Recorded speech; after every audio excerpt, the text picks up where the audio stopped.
Hello and welcome to episode 2 of the Amen Brother podcast.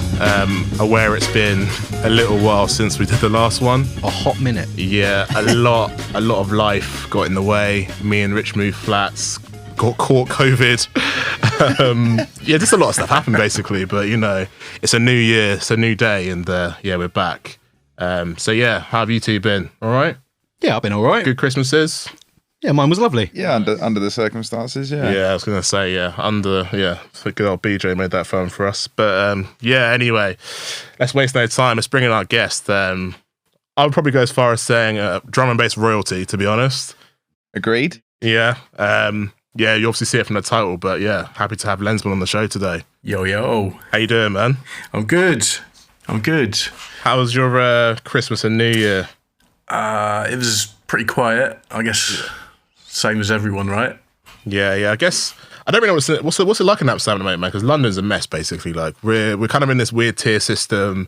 You know, one day we can go to the pub, the next day we can't leave the house. It's a bit mad. Yeah, we don't have the tier system, but it's pretty locked down. Like for the lockdown's actually heavier than it was back in April over here. But I think people are just done with it, man. They're just. You know what I mean? They're just going outside, they're hanging out. They're not really playing by the rules anymore.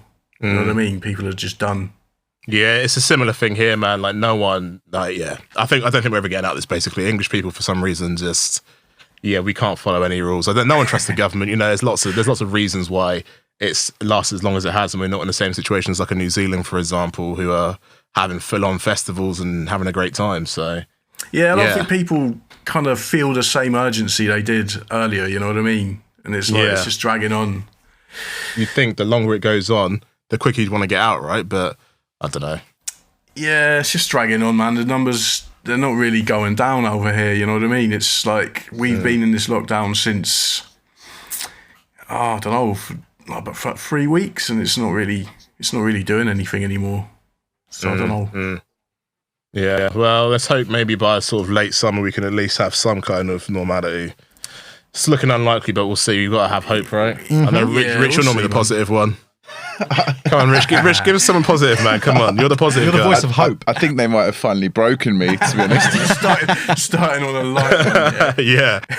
It's actually a political podcast. It's not a drum-based podcast, it's a political podcast. Yeah, man. But like music-wise, label-wise, man, it's been a big year for North Quarter. Like, I've been obviously, get all your releases and big support of the label. It's been it's been an amazing year for you guys, man. How have you found that? Yeah, same thing really. I mean, like the COVID situation has obviously been weird and like a negative kind of impacting on music and arts and just society in general. But like this is like a positive that I've been able to make out of the situation. I've had a lot more time, not traveling so much. So like I've just been doing a lot of A&R working with the artists, getting more kind of steady releases out there. Yeah. You know what I mean? So having that time just has really helped me take it to the next level really with the label. Yeah. I think it's very obvious for a lot of fans as well that's been the case for you guys. There's been a handful of labels I think this year have really shown off what them and their artists can kind of do musically when they've got a little bit more time to really focus on it, and they don't have the distractions of gigs and things like that. Well, not distractions, but the things that do ultimately take up time. I know that kind of with Solvent, I've found that this year I've got a lot more time to kind of just get knee deep in with the artists and working with them on their music. Yeah, totally. I mean, I think, you know, if you're doing like weekly gigs, that's constantly in the back of your mind. You know what I mean? So it kind of makes me restless personally, and then. You know, you're flying out on, say, Friday, doing the show, coming back Saturday evening or sometimes Sunday if you've got like double up in the weekend. And then you're like, the day after that, you're kind of useless. So then you're on to Tuesday, and like you got Tuesday, Wednesday, Thursday, trying to write some music, trying to run a label, and then Friday it's back to the same thing again. So like if you're doing that for a whole year or like many years in a row, it can weigh you down, you know what I mean? And it's like it's hard to maintain focus and maintain energy with regards to like getting stuff done, you know what I mean? Yeah, I was gonna say you left out the fact you got 2 kids as well, man. Like 2 young kids as well. Yeah, That- that's been nice, man. Just like being home. I think over the last decade and a bit, that's kind of just been a very regular thing for me, just being away every weekend. Something that I got used to, and I quite enjoy it as well. But like this, yeah, just being home for almost a year now, I've also quite enjoyed it, to be honest. Yeah, but it's nice to have a bit more family time in that as well, man, for sure. Yeah. Just going back to the label, man. Yeah, I was going to ask a question about the label actually, man, because I think this year as well, specifically, like obviously you've always with North Court, I've always felt like you've challenged your artists to like kind of like do more than just a 4-track EP type thing. I don't think you've even released a 4-track EP on that label yet. Like it's very much like a sort of almost like a mini album project, man. Like every artist on there's done, you know, like down tempo stuff, house stuff, hip hop stuff, interlude, like really beautifully constructed projects. This year was the first time I think you did that release with Myth, which was a complete departure from the normal style. I guess the kind of normal style of North Quarter. Like what attracted you to do that, and like what kind of brought that about? Because that was a big switch up, I think. Yeah, I mean, I don't know, man. Like when I started the label, I always kind of envisioned it as like quite a diverse platform in terms of, but not necessarily even within one genre. Just like, you know what I mean. Like the Abnormal Sleeps album was like an example of me wanting to release all kinds of music styles, which is something that I kind of had in my mind right at the start. But I guess when it started, I was thinking more about just doing, I don't know, more kind of hip hop or soulful or jazz influenced music, you know what I mean? Rather than the heavier stuff. But I don't know, man, like I'd liked Myth's music for a while. Felt he's quite exciting as an artist, and I don't know, I just felt like why not, you know what I mean? I'm kind of holding myself back if I don't release like different styles of drum and bass as well, as long as I like it, you know, as long as it's got a certain attitude or whatever that feels right to me. It kind of felt like it made sense. But like, yeah, it was like a conscious change. Like like when I started the label, I probably wasn't thinking about putting that kind of stuff out. You know what I mean? But I kind of felt like why not? Why not? Yeah. If you take it from like a clubbing perspective, you know what I mean? If you went out to like a North Quarter night and you heard like piano and bass rollers all night long, it'd get boring, you know what I mean? So that's why I'm thinking about that as well. It's like the whole spectrum. That's something that I loved about drum and bass when I first got into it. So I kind of feel like I shouldn't be too kind of narrow-minded with the sound as well, you know what I mean? Yeah, no, I totally hear that, man. Like I've seen you plenty of times DJ, and you definitely don't just stick to one style, so that makes sense, man. Yeah. There's only so many think breaks and filtered pianos you can do in an hour, right? I guess. So, yeah. Well, I've tried, mate. Trust me. Lenz, when you started, did you have like a set idea of like people you wanted to have involved? Like obviously I know you're type with like Zero T and Red Eyes and stuff. Was that like something, did you start this platform in order to give them an opportunity to release the styles of music that you like mentioned previously? Or was it just some... Go on. I didn't start the label with giving them a platform in mind per se, but I it's like people like Red Eyes, FD, Submorphics, for example, where I felt like I really enjoyed what they were doing. I thought they were, really good artists, and they just weren't getting kind of the same love as other people were. So I kind of felt like they deserved to be heard, you know what I mean? So I kind of felt like it was a natural partnership to work with those guys. And maybe in my mind I knew that that's what I was going to try and do, but it wasn't like I'm going to start this label to give them a platform. It was more like, if I'm going to start a label, then I would offer them a place to release music if they were interested, you know what I mean? So more of like a subconscious thing, basically. Probably. Yeah, it's just like people that I'd known for a long time, where I kind of felt like a lot of labels weren't really releasing that kind of stuff.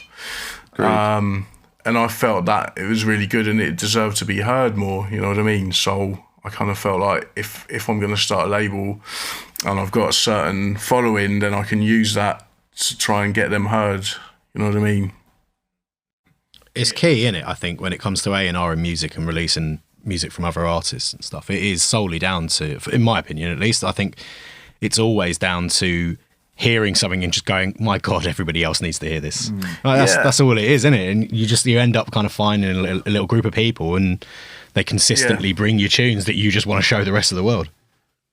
Yeah, for me, that's kind of how the whole DJing thing came about in general. You know what I mean? Like when I was first getting into hip hop, for example, I was playing that stuff like in the we had like in secondary school, we had like some cafeteria thing, and I used to run downstairs with Dan Steezo and like, I don't know, try and get into the booth first to play our tapes, like playing NWA, stuff like that. Like in Holland, that's all fine to play in school, you know what I mean? But anyway, that's kind of like that I don't know, that drive to kind of play music that I really love to people, like kind of feeling like it deserves to be heard, kind of pushing it on people. That's like what DJing is, really, in a way, or that's where it stems from. And like a label is kind of an extension of that whole thing for me. Yeah, totally. Yeah, and I have to say as well, man, like, obviously you mentioned the fact that a lot of the artists you worked with, you felt they weren't quite getting the kind of the props they deserve, and I agree. And it feels like they've even elevated themselves again since being on North Quarter. Like that Red Eyes album that you put out was ridiculous, like actually ridiculous, man. I know obviously Junior's obviously had that in him to do that the whole time, but it felt like, I don't know, maybe the kind of faith and the trust that you've put in your artists has allowed them to kind of just push themselves a bit more as well. Because the music that's coming out of there is crazy at the moment. Which is, maybe. I mean, you know, I work with the guys quite closely, you know, going back and forth like A&R and stuff. And I think if you don't have like someone or a label that works closely with you, it's a lot harder to grow, perhaps, because you're not getting like direct feedback, you know what I mean, and a different perspective on things. And I think like with music, a lot of the time, it's like a confidence thing as well, you know what I mean? Like if you're feeling confident about your own music and you're in the zone, you could just get stuff down quickly and like, I don't know, just kind of, progress as an artist. Like I could be in a great frame of mind and I can write loads of music in a short space of time, but if I'm feeling off because of Corona, for example, like everything I write feels wrong to me, you know what I mean? And it's the same person writing the same kind of stuff, and it's more like a mind frame that I'm in at the time that dictates how I feel about the music, how much I'm getting done, if it all kind of gels together. So I'm guessing, you know, if you're a producer working with a label and you're getting good support, then it makes you feel better about yourself, makes you write better music, and all the rest of that. Yeah, it's interesting that, like, and even sometimes with the good support, it can just be you. Like, I think we spoke about it a while back. Like, me and Tom had a massive gap, man. Like, post album, till about maybe a month ago. Like, Christmas has been amazing for writing music for me, man. Like, that's been the time I've actually written like maybe like 4 or 5 ideas in like 2 weeks. I'm actually really happy with. But like, I even got a tune off you, innit? Yeah, even Rich, he's been asking me we've been living together for like 2.5 years and I've not written him a tune yet. And then like literally, I texted him in the morning, I was like, I'm going to write a tune for you today. And what, like 3 hours later, I had a tune for him, it was it. Like, like you said, it's that confidence thing, man. It's like football, isn't it? Like when a striker's, like when he's confident, he's banging in goals every week. And we've seen with like, I don't want to get too much into football, but like, you know, Aubameyang, one of the best strikers in the world, and he's scored like 2 goals in 12 games. Please don't. No, it's a similar, like the analogy's good though, I think, man. Like, the confidence thing is really important. You've been rehearsing that analogy. No, I literally just thought of it, and I'm wearing a football shirt today, so you know, naturally, I just thought of that. But no, I totally agree, man. And for yourself, how have you found, like, since you transitioned from like being a sort of signed artist or metalheads, for example, to being a label owner? How has that affected the way you write music and like kind of your output and stuff? Yeah, it has, because I give a lot of my time to the label, so I've not been as productive for various reasons. Like you know, if I wasn't doing a label, I'd have so much less stuff to think about and do, meaning I could attempt to do more music in the studio. So there's that, but I was never really the most prolific producer, really, For me, like, music comes and goes. Like, creativity is like, if I do a big project, I feel drained for quite a long time. So in a way, like, the label's given me like a way to keep busy and keep productive while I'm in one of those kind of dips. But then, the downside of it is it does keep me out of the studio, so those dips could last a lot longer. You know what I mean? Like the last thing I released was like my album. You know what I mean? That's like 2 years ago, and I've got some stuff, but not much. The last thing I released on my own label was like 4 years. How long is it? 4 years ago. Yeah, it's like 4 years ago. So I need to get some stuff. Yeah, we're missing another Lenzman release, man. Yeah, so 2021, it's mad. You know what I mean? It's just like, it's keeping me. I'm really enjoying it, and I think that's why I'm kind of giving it a lot of time. You know what I mean? Yeah. And I haven't been feeling particularly inspired over COVID either. I mean, I've got some stuff. It's just about like getting it done. You know what I mean? I've got some stuff. It's just it needs finishing. I kind of feel like the time is now for me to do that. You know what I mean? Do you find that with creativity? Because I sometimes find I'm on like a warpath, and that warpath could last like a month, 2 months, could be like up to 6 months, and then it'll just go, and I'll just have to have a bit of time off anyway. So I think you just got to be in the right mind frame, really. It is about that, but I think some people are more driven than others, have more kind of like, for me it's kind of like, it's almost like life energy somehow, weirdly. Like with writing music, like I give a lot of creativity. I try and write music that really comes from within myself. So like when I do a bigger project, I kind of feel drained, and it's not just about the creative side, it's also about really pushing yourself to, like, you know what I mean, to finish a project. It takes a lot of discipline as well. So then after some time I just feel empty, man. But I do it, for me it's the same thing. It really comes and goes, and then when I'm on, I can be on for like, I don't know, a couple of months, sometimes a year, and then it could be gone for a year as well. I think recognizing that's important. Like, that's something that I've come to learn, because you can, even though I would say I've got pretty good discipline with writing, and I sort of do force myself to, I notice that when I do that, because I think writing, you know, lyrics is the same as like production, and I'm very much like you. I like lead with my emotions. It comes from within. I always feel like it does.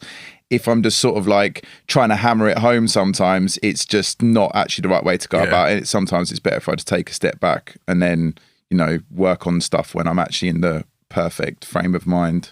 Yeah, totally, man. I think like everyone's different, you know what I mean? Like someone like Caliber or Sattel, they're always writing. Like, it's endless. I don't know Adrian's how a they machine. do it. Adrian is an absolute machine, man. He writes so much music. I don't know how they do it, but it's like some people just need that. They need that as like therapy or something. You know what I mean? But for me, it's like a different thing. I like diversity in my daily routines. You know what I mean? Doing different things, which is why I love doing the label. Like, it's the best thing I've done in a while. You know what I mean? In terms of music, soul. Like, in terms of like how happy it makes me and everything. So yeah, I don't know. Bottom line is though, I have got some stuff, and I've kind of given myself like a deadline to finish some stuff pretty soon. So hopefully sometime between now and the summer there'll be like a Lenzman project out. We'll see. Nice. Insert air horn. There you go. Amen Brother podcast exclusive. That's the Amen Brother podcast exclusive. Yeah, we need to get a sound effect for that, don't we?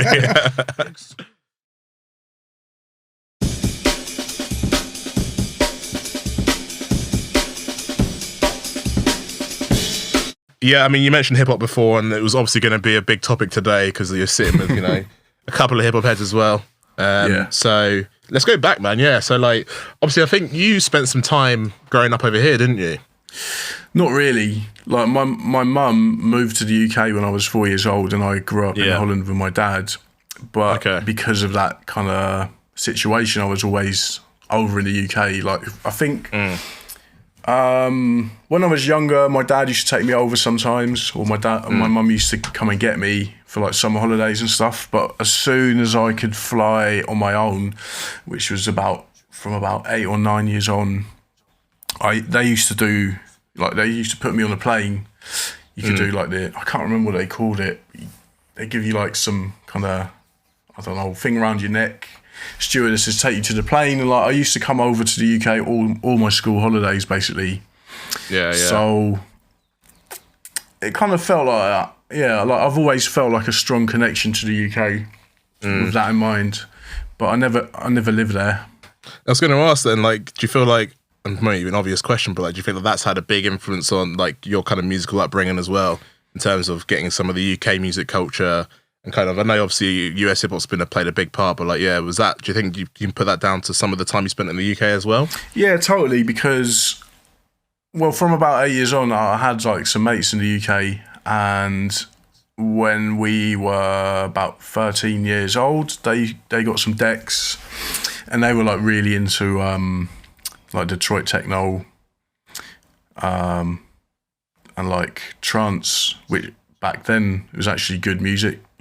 And then they kind of evolved into like playing jungle as well. And they used to have like tapes and stuff, and that kind of really spoke to me. So they kind of introduced me to drum and bass. I didn't know anyone in Holland. Like, I didn't really know anyone that was into it back then. And it kind of spoke to me because I was already into hip hop, and to me it kind of had a similar attitude. But I don't think I would have found it at that age if I didn't have that link. You know what I mean? Yeah, I might have found it later in Holland, but yeah, I didn't really meet anyone in Holland that was into it until the internet age. You know, like the early 2000s maybe. Yeah, so okay, that's interesting. Yeah, so the kind of hip hop side was definitely growing up around Amsterdam and Holland, and then the drum and bass jungle side was the UK. So yeah, hip hop was sort of kind of your first love then, is that right? That's right, yeah. I mean, I was listening to like music before, but I think like hip hop was kind of the first time I really kind of, I don't know, it was like a deep thing where I couldn't get enough of it. I was really drawn to it. Dan Steezo was like the guy that introduced me to it. He used to make me tapes. Like we went to school together, and I'm a year older than he is. And I was terrible at school. Like I wasn't interested in anything really. I don't know if they do that in the UK, but in Holland, if you don't do your schoolwork properly and stuff, then sometimes they make you skip a year. They hold you back for a year, so you go down. Yeah. I don't know. Say you're in the third grade. Yeah. You stay in the third grade for another year. Yeah, I don't think they do that here. No, they do at younger ages, definitely. Yeah. I think I was like 14 when it happened to me. I was just like, it's not interested at all. And then Dan was like in my class that year, and then he introduced me to hip hop, and that's kind of how it went from there. You know, I took it from there. I was like, I went really deep into it. You know, back then. Like, he used to make me these mixtapes, and I don't know, I just lapped it up, you know what I mean? I just absorbed so much that back then they were like CD rental shops, and I you know, like, this is pre-Euros, so like, it was guilders. I think like for €1 or €2 you could rent like a CD, and I used to get the TDK tapes, have like an album on each side, and like I had like about 10 shoeboxes full of tapes. Like, just albums. Nice. And like, you know, if someone from my city, like Leiden I grew up in, went to like America, they'd buy like mixtapes off the streets or something, and then that they would get shared around. Like, I don't know, like all kinds of weird stuff, like Wake Up Show stuff. Like, there was like Dutch radio, Sprite commercials. I had all that stuff on tape, some really weird things like that were happening back then. You know what I mean? Like, Sprite was massive in endorsing like rappers and stuff.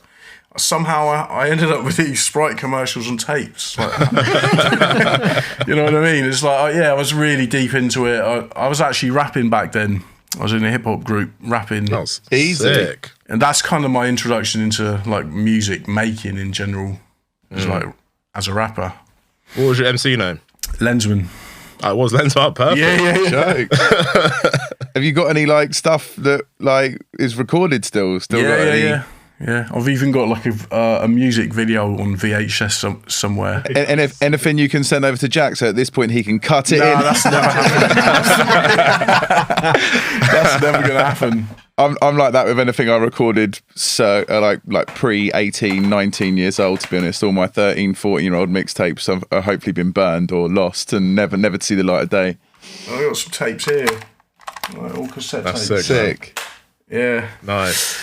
I guess kind of related to that, what was the first like record you can remember buying, man? The first record,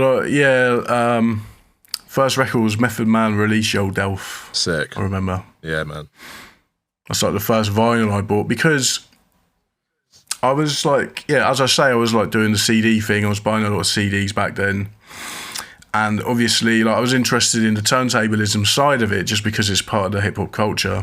But I didn't have any decks. But it was like my mates in the UK that did when they were like spinning all this house and techno stuff. And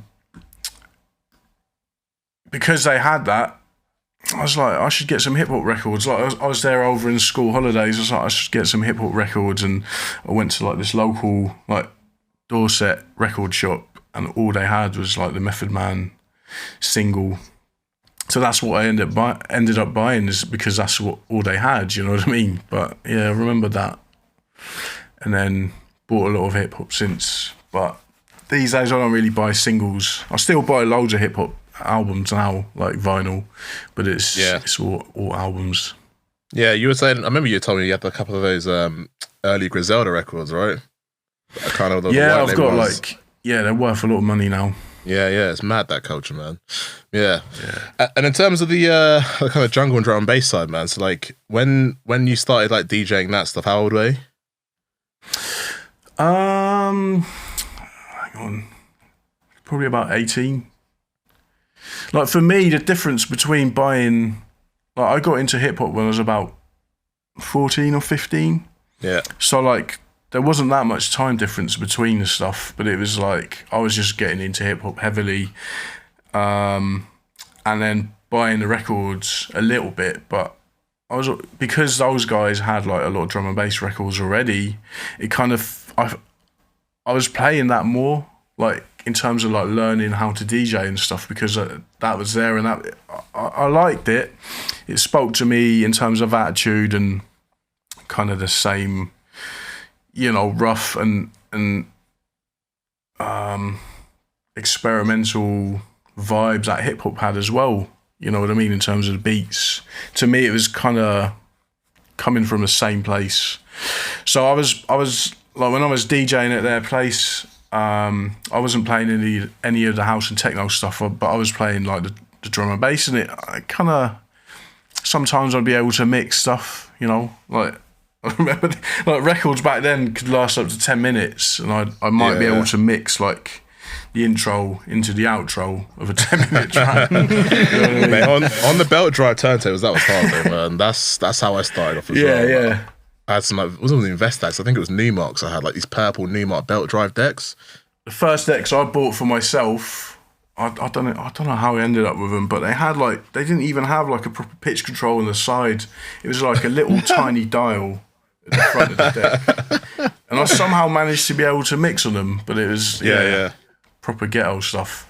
Yeah, but like those guys, because they had bigger collections already, it kind of made sense for me to just buy some drum and bass as well, because then I could have my own records and go around theirs and like mix my music with theirs, you know what I mean?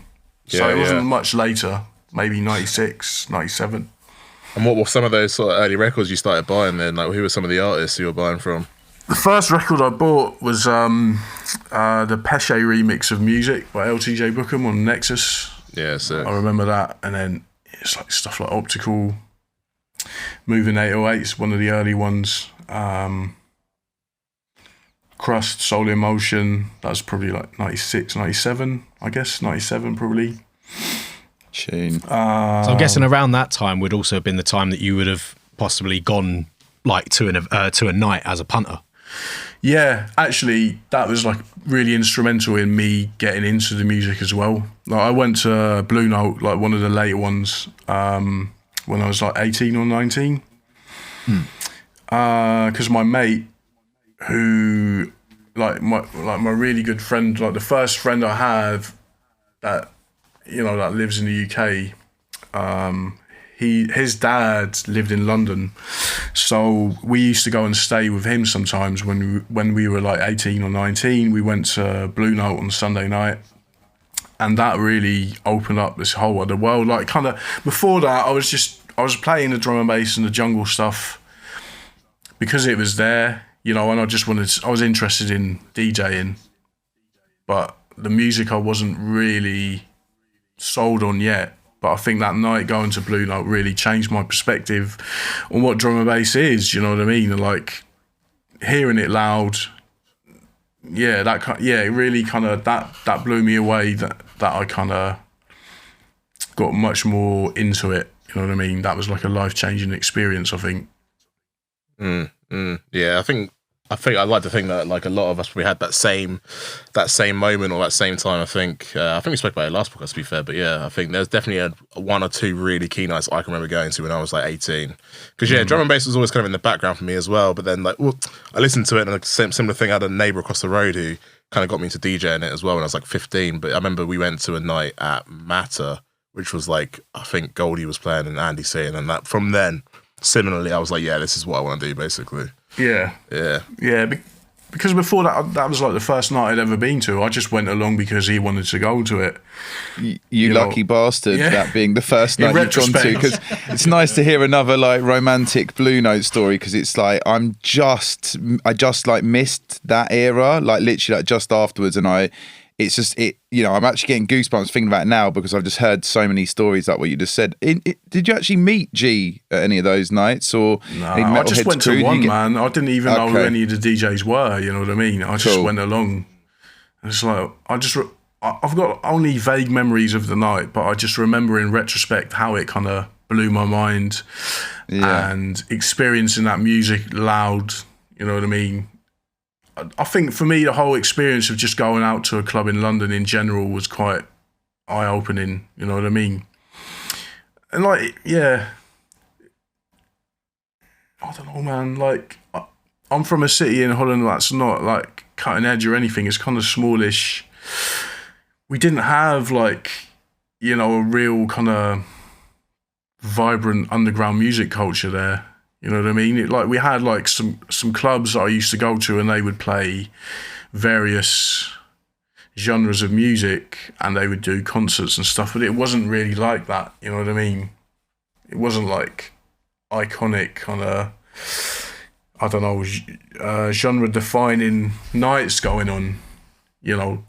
So to me that was kind of special in full stop. Nice. Yeah, and then I guess after that, then kind of coming back to Holland, was there?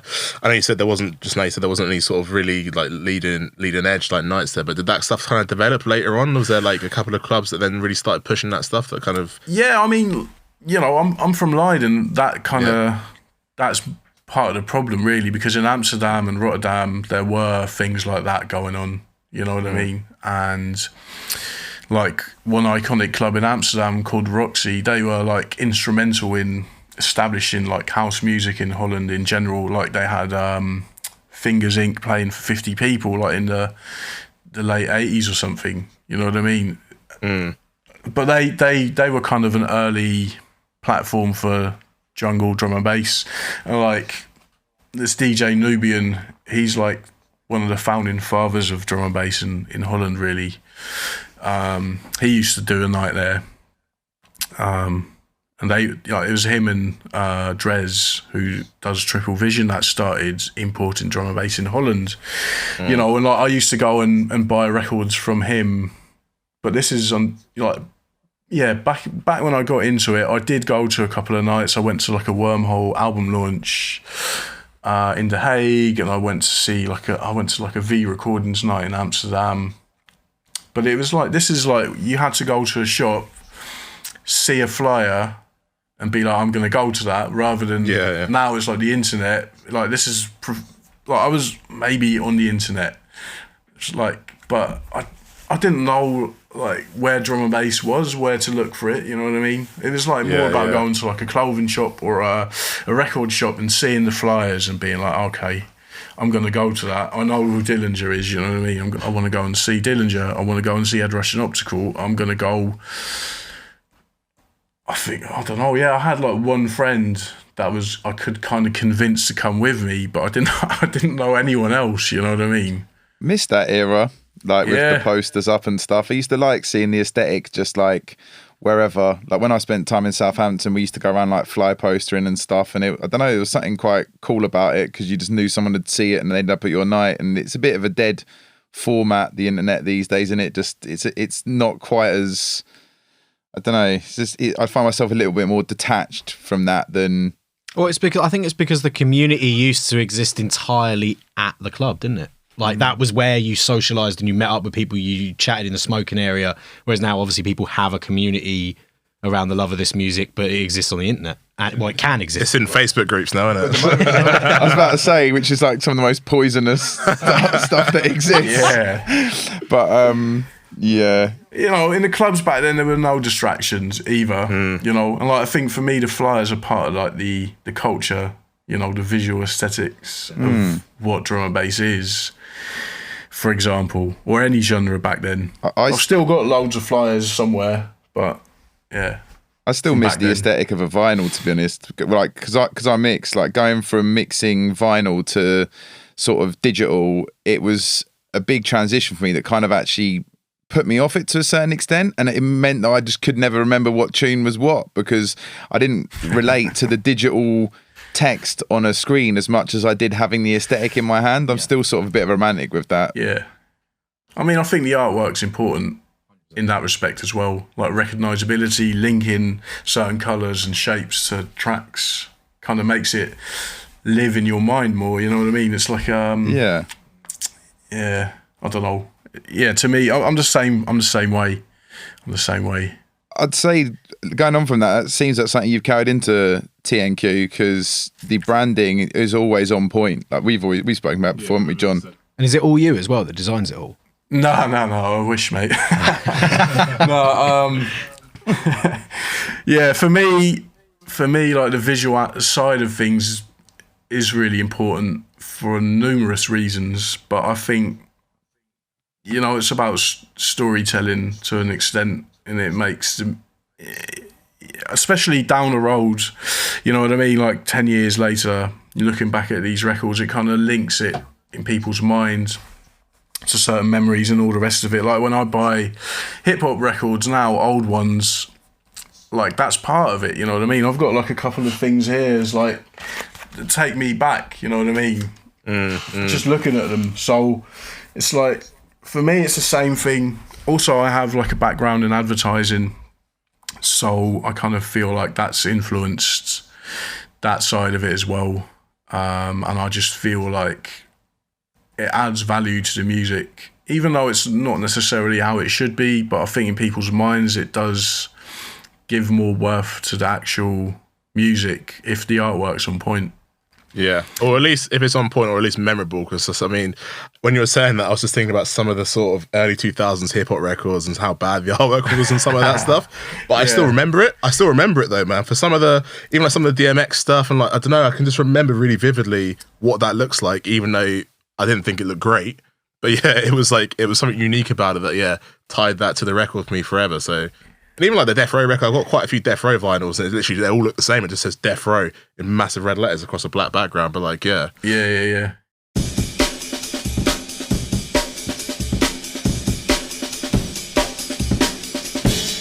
So obviously the DJing career started, when was that? Maybe early 2000s then? Like when you would probably first say you really, really got into it, or a bit later on? I was already playing in clubs in the late 90s in Leiden, but it was like just blagging a little set.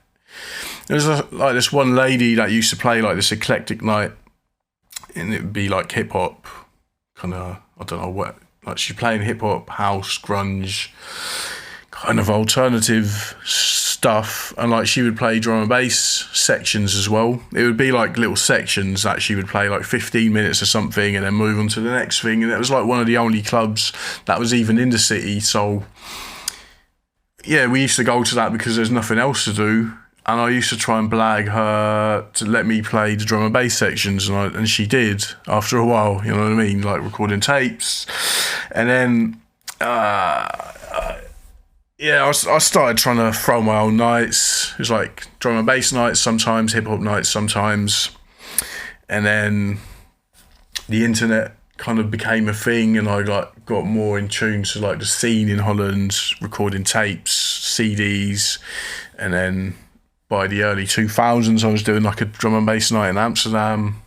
And from there, I started playing around the country.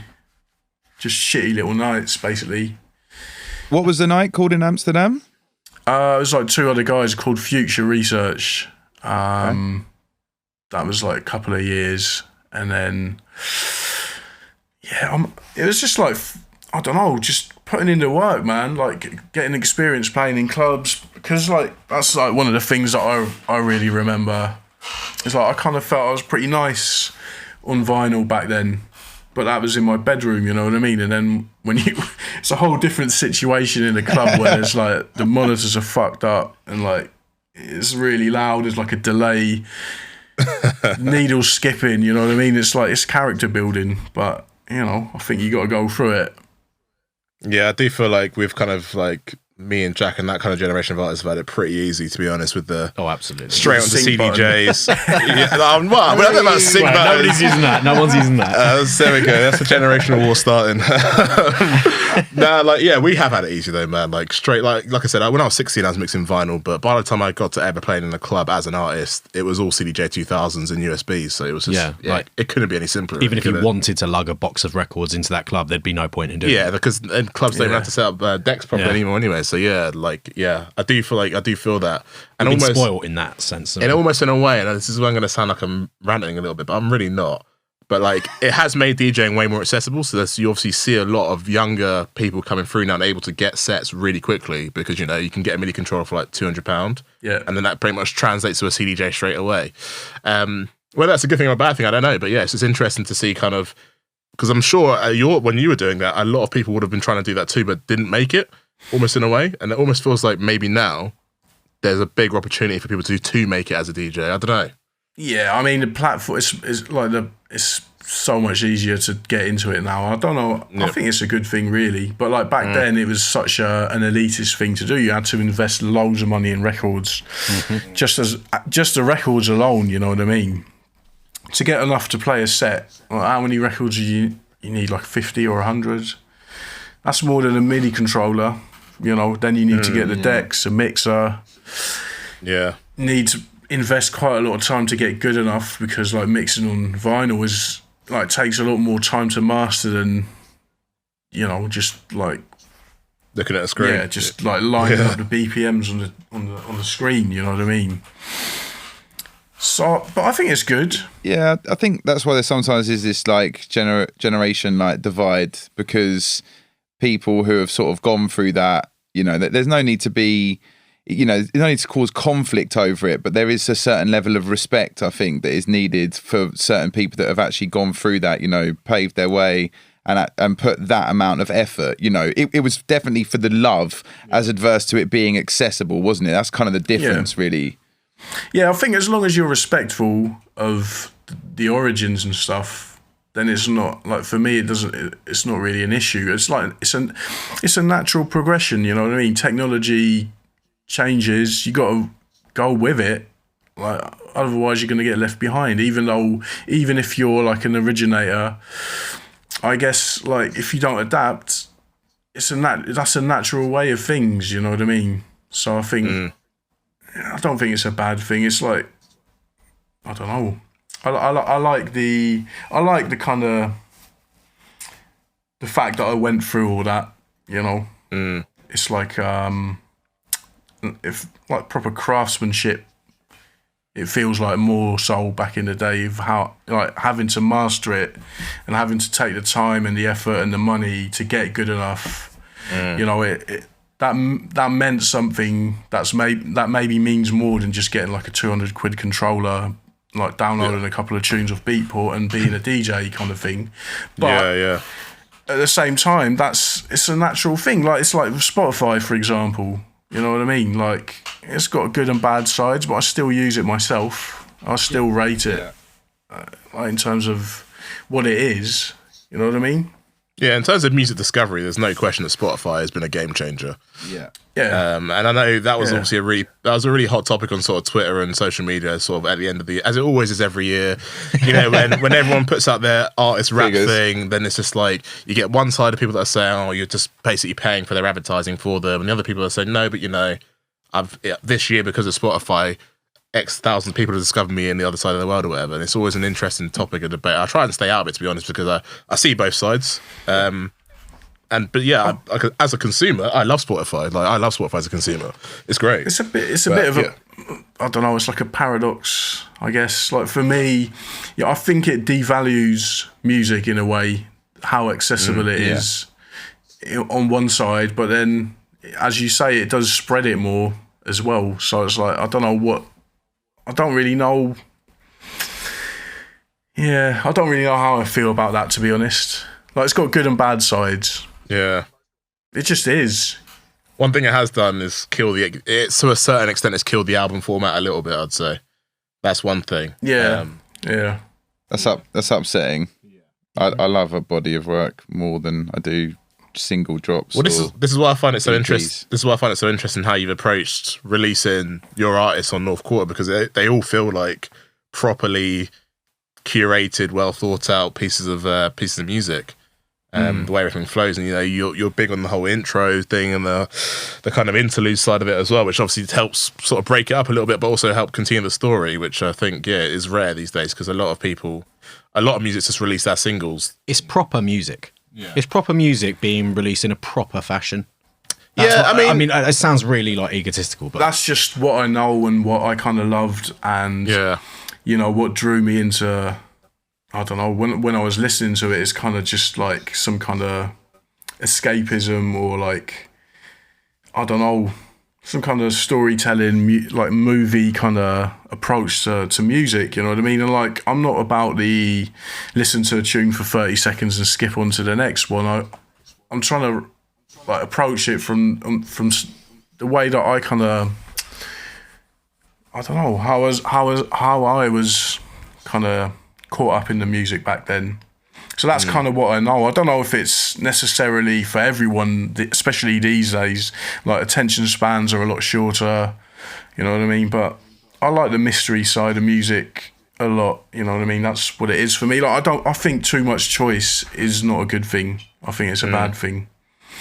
No, there is definitely there's definitely a more throwaway nature of music these days for sure. And I guess the single format hasn't helped that. It's kind of perpetuated in a weird way, but yeah, I mean, for some styles of music, it works better, though, doesn't it? I guess in a way, I think that's also a big part of it. I think the style of music is really important. Like, certainly, I love Drake, but I don't really want to hear 24 Drake tunes in an album. Do you know what I mean? Like, for me, like, I don't think he needs to make an album. I think him doing singles makes sense for the type of artist he is, for example. Whereas, you know, for example, Crust released that new album, and people like Need for Mirrors who make like kind of like left field stuff, which is interesting, but has greater context within it's paired with other tunes in a similar style. Like that for me works as an album. Like you couldn't re-release a single like that, for example. So yeah, I guess style's really important on that side.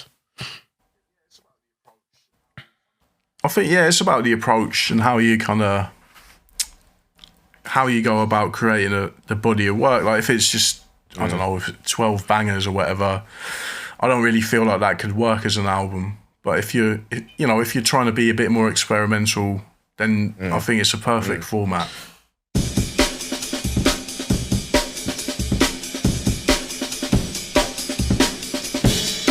In terms of like non-drum and bass music this year or last year, to say, what stood out for you? Because I know you've got like we send music to each other sometimes. You've got a pretty eclectic taste. What are the kind of artists and releases that you kind of got you through 2020?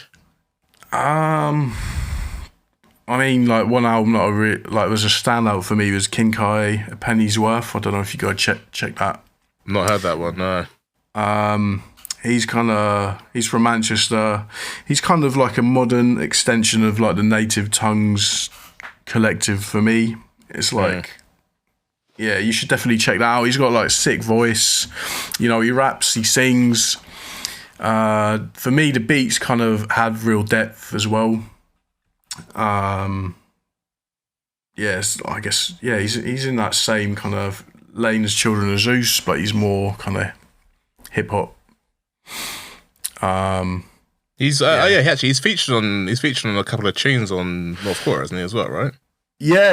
I'm trying to convince him to do a project, but we'll see how that goes. Sick. But yeah, like that album's like a standout for me. I also really liked the Alchemist and Freddie Gibbs one. Alfredo was it called? I think. Yeah, I had a lot of time for that album. What else?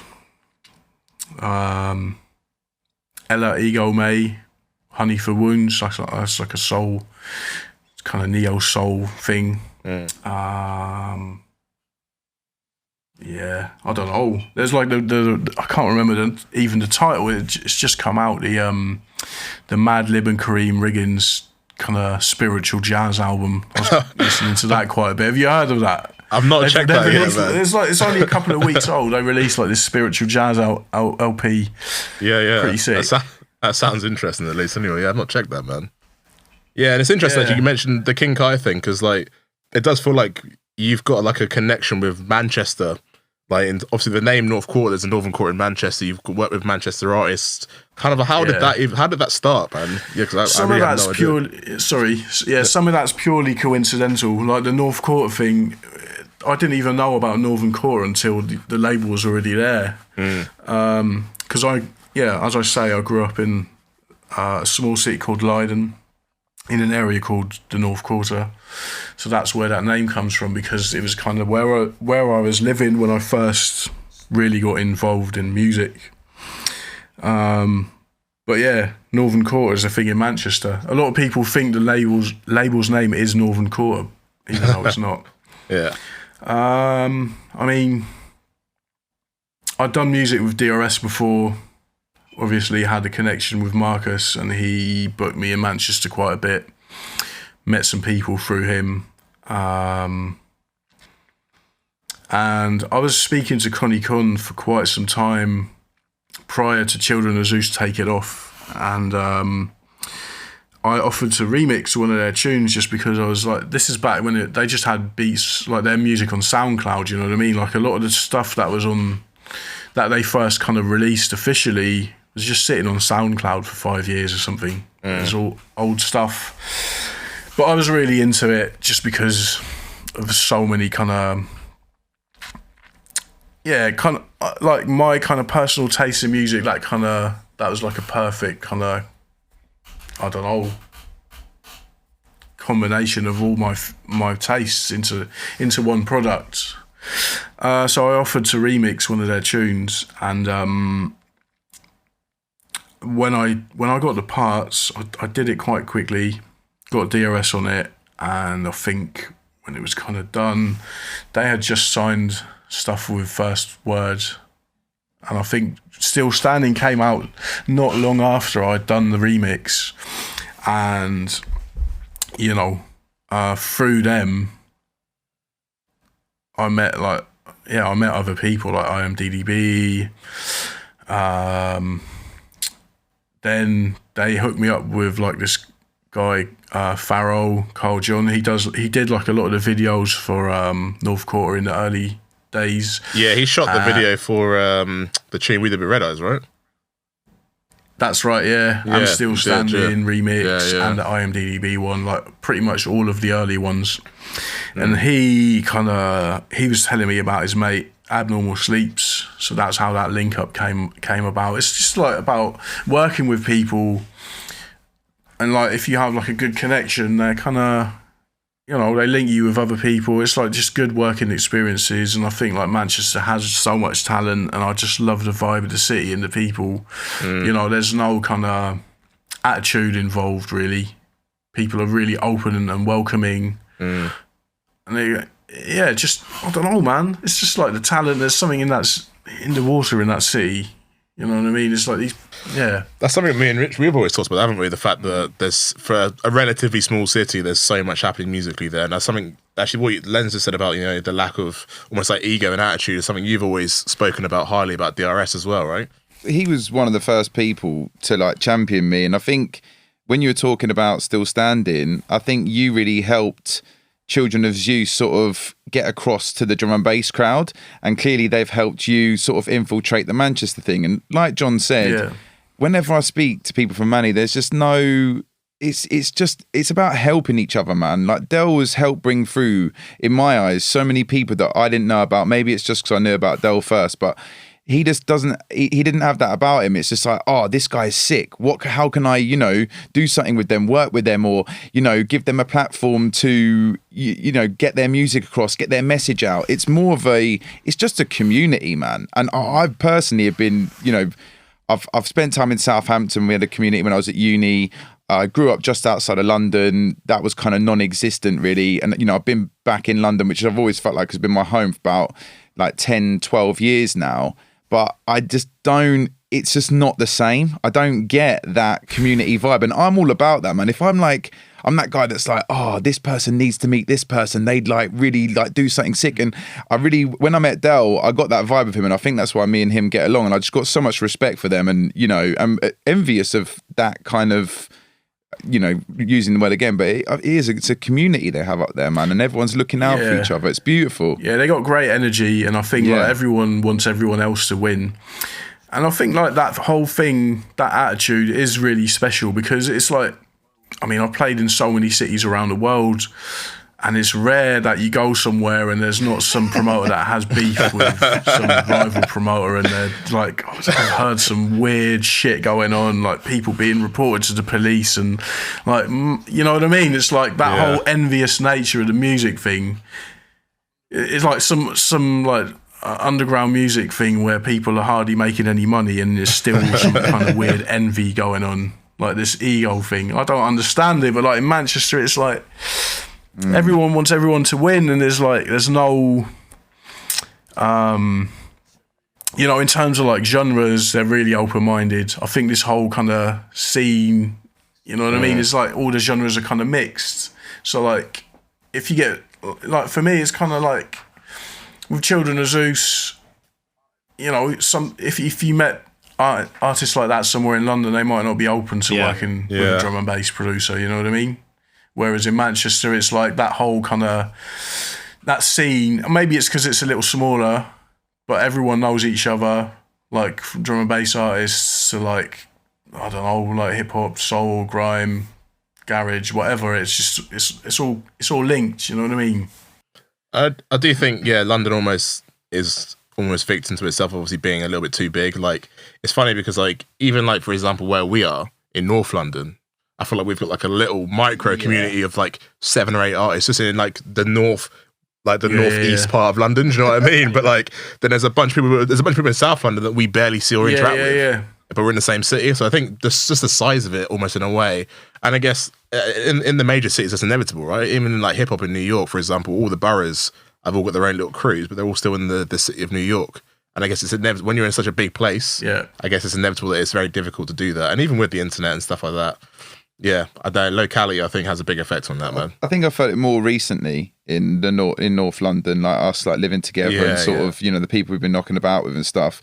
But I think my point was just more that it just took me longer to be accepted by my peers in London than it did for Del to be like, yeah, you're actually all right, guy. That's just the Manny mentality. It's just like, it's just different. Nah, Northerners are nicer, there's no doubt about that. There's no doubt There's that as well, There's that, but I think it's also this weird thing where, I don't know, people don't really like it when locals are successful.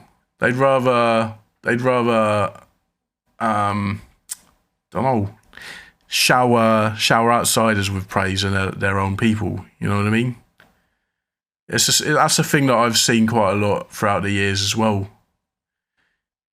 Especially like in Holland, where kind of the drum and bass scene, we always used to look on the outside, like to the outside, for like those were like the big names. You know what I mean? It took me a long time to get any love out here. You know what I mean? It's like yeah, it's weird like that. I think Amsterdam's especially weird in terms of ego, though. That's surprising, actually, man. Yeah, like I'm quite surprised by that because obviously I feel like in terms of Dutch artists, yeah, you're obviously right up there, man. Like that's I guess would you say maybe stylistically as well? Because I guess a lot of the bigger Dutch guys, you know, like the Icicles, the Noisiers, like Pozai, they're all quite techie, right? So I guess do you think that's been? Yeah, maybe. I mean, I think it's more this thing where, you know, as I say, I did all these shows before I was really kind of making music or releasing it, you know what I mean? So like all these promoters had already booked me for next to nothing. And then as I kind of blew up and things started happening, the fee changed, but they kind of like, oh, what, you know what I mean? What's going on here? Like we used to book you for 50 quid. and now you got this big head. You know what I mean? It's like that recognition of like, okay, actually you have done these things and like you've established yourself. That there's like a delay in that. Yeah. You know what I mean? Yeah.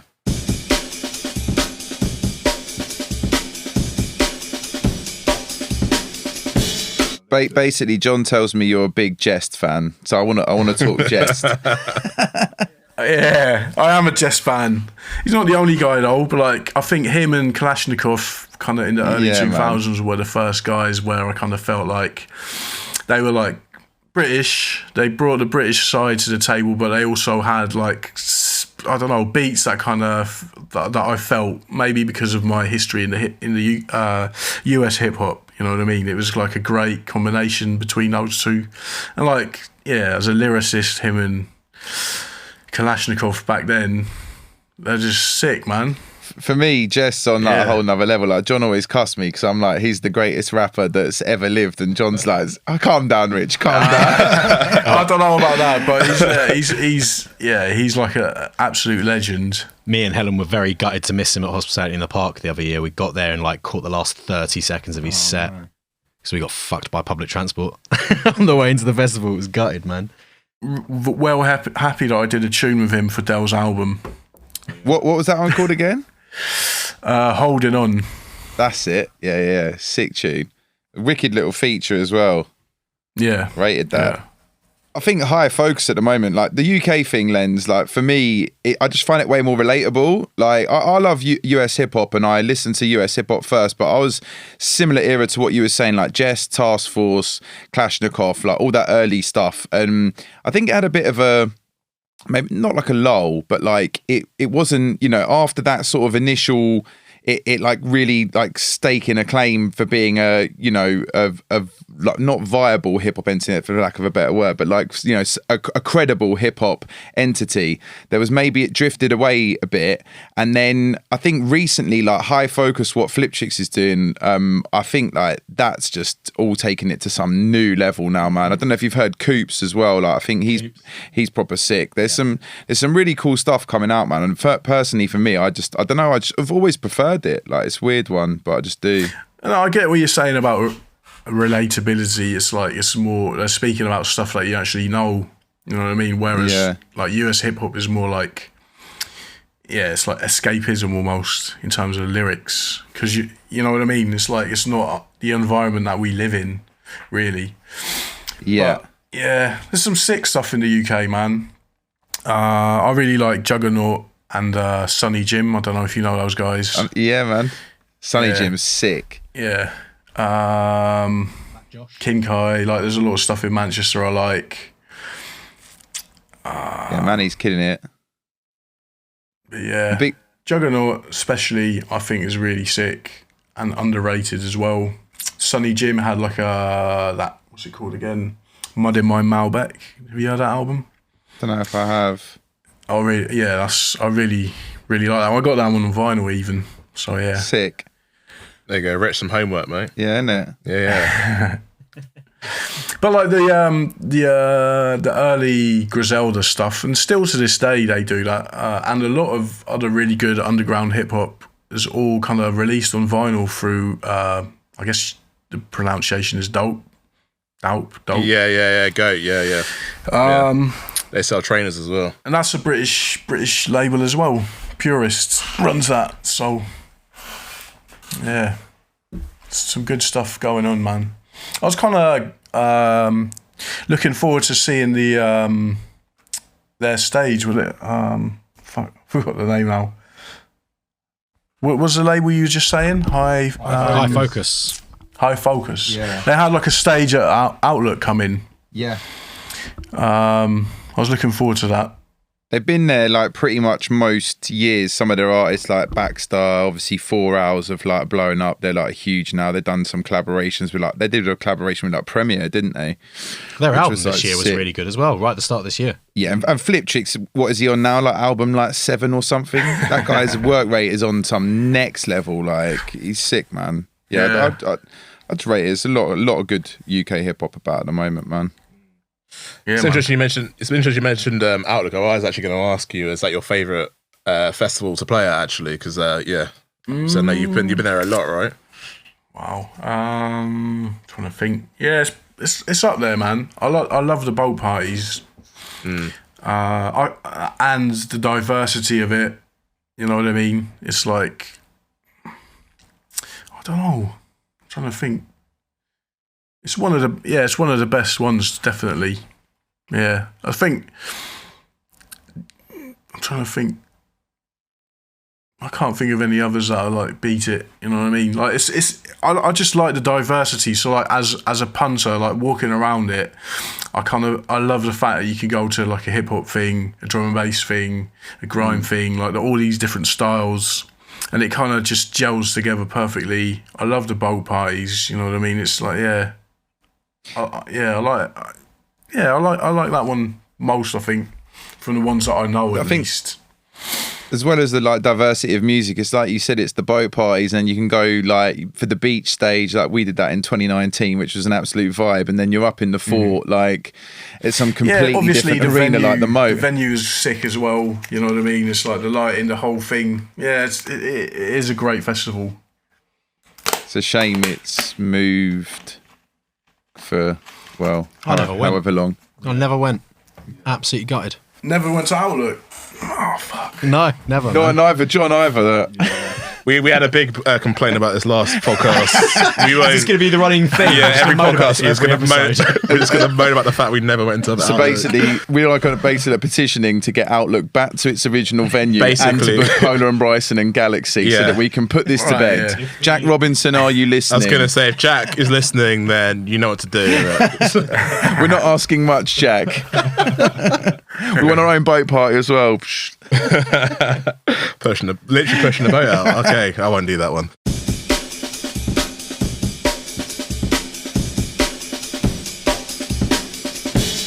Kind of, an opportunity for you to kind of say whatever you want to say, push what you want to push, man. Well, thanks for having me. First of all, the only thing I really want to push is the NQ State of Mind mix compilation thing. It's like including all the artists that made the label what it is really, and like in terms of like mix tape format, I'm quite proud of the whole thing. Like to me, it's kind of like an accumulation of the whole label thing, everything that's come before, because you know the mix features exclusive like music that's exclusively on the label, so it's like a whole kind of history thing. It's got like my kind of partnership with Dan Steezo going back like 25 years or more, so it's like the whole thing is something I'm really proud of, and I just hope people enjoy it. Yeah, I must admit, it was actually really nice to hear you and Dan back on a mix together, man. Like that was some of my kind of early-ish education into liquid drum and bass for sure, man. Like the Liquidation mixes and Welcome to mixes, yeah. You know about the Liquidation mixes, yeah? Bro, trust me, bro. I'm an OG Lenzman fan. That's what I'm saying. We did them. Trust me, man. I'm like, I'm an OG Lenzman fan, yeah. So, trust me, man. Those are big mixes for us, man. Yeah, me and a few friends used to play them all the time, so. Sick, Yeah. sick. Yeah. But yeah, man, it's been really great having you on. Thank you so much. And hopefully we can all be out of this situation and enjoy a beer this together. year. This year would be nice and play some raves, man, and hang out. It'd be great. It'd be very nice. Yeah, that's the maddest thing. You don't like. You know what I mean? It's like not like releasing music and not being able to hear it in the club is like one of the weirdest things, considering it's dance music. Yeah. So I hope that Yeah. that happens soon. Yeah, no, me too, man. Listen, we won't keep it any longer, bro. It's been a pleasure. Thank you so much. Thank you so Big much, ups, buddy. Lens. Yeah. Thanks for having me, guys.